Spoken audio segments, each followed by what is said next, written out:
The entertainment industry, one of the tent poles of California's economy to be sure, is leaving the Golden State in droves. Once the undisputed king of film, California now ranks behind Louisiana in movie production.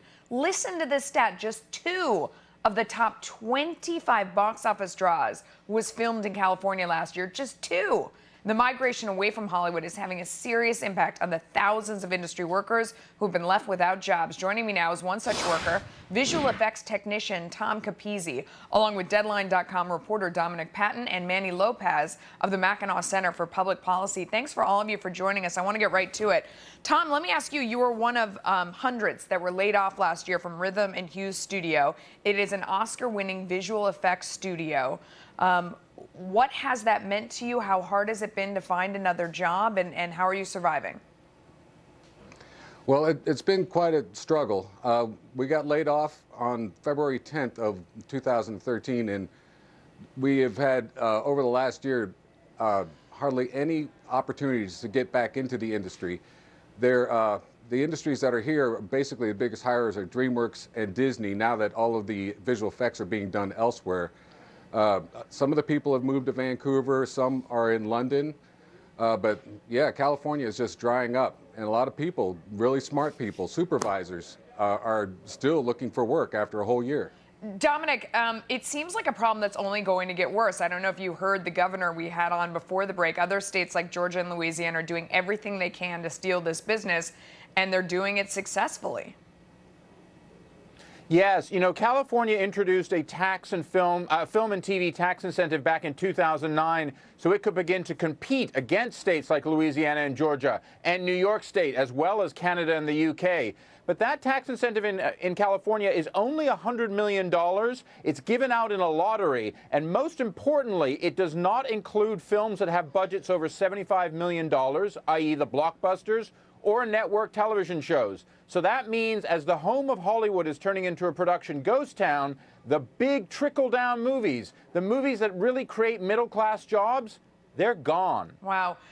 Manny, LA Mayor Eric Garcetti says that getting the film industry back to California is one of his #1 priorities. I don't know if you believe that, and you couple that with what's going on in Northern California, seeing the departure of the other big industry for California, that's technology. I mean, they're going to Austin, they're going to Jacksonville, they're going to Detroit even because of tax incentives.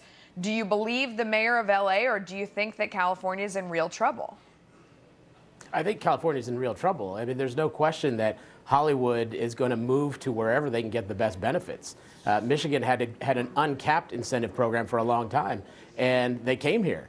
But as soon as that started to get competitive in other states, and as soon as Michigan sort of scaled it back a little bit, they left. Yeah. Hollywood will go where there are gigantic tax incentives for them to go to. Tom, you protested this cause outside the Oscars. You had a sign that said "Chase talent, not subsidies." What was your reception like? What did people say to you? Well, this was actually the second march we did. First march we did last year, and it was quite different last year. Last year we were under a lot of scrutiny. We actually had police lined up watching us, like prepared to act in case somebody acted up. This year it was very relaxed, and they just gave us all kinds of exposure to the public, exposure to people that were coming and going. It was a much more united front. They were supportive. The police were actually helping us. Yeah, I mean, they were supportive, but yes, at the same time, they're still moving their movies out. Dominic, let me ask you, I mean, I know Tom can't move outside of the state for family reasons. Are a lot of people leaving?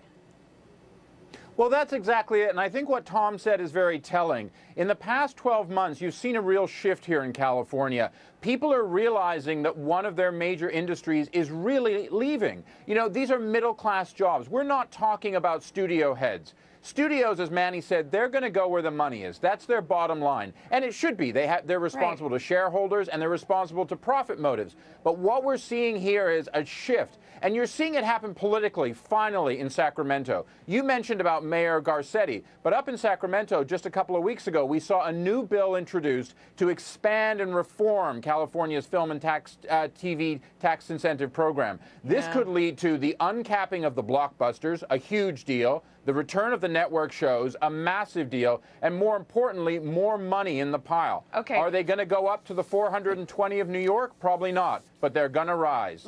Manny, I'll give you the last word because I lived in California for a long time, and I think the politics are set as they are. I'm not sure they realize what a serious crisis this is. I'll give you the last word. Does the government realize how serious it is? I don't think they do, but one thing that everyone needs to realize is that we're talking about tax dollars. This is money coming out of people's pockets, and citizens need a superhero to protect them from all these tax credits and incentives that government's giving away at their expense. And that's what everybody needs to remember, is that they're not creating jobs universally, they're job shifting, and they're using tax dollars. And we shouldn't forget that. Credits are taking less revenue away from the companies that have earned it. I don't know if it's, I mean, that's another debate for another time, but I thank all three of you for coming on. Manny, We got to go, guys. Thanks so much.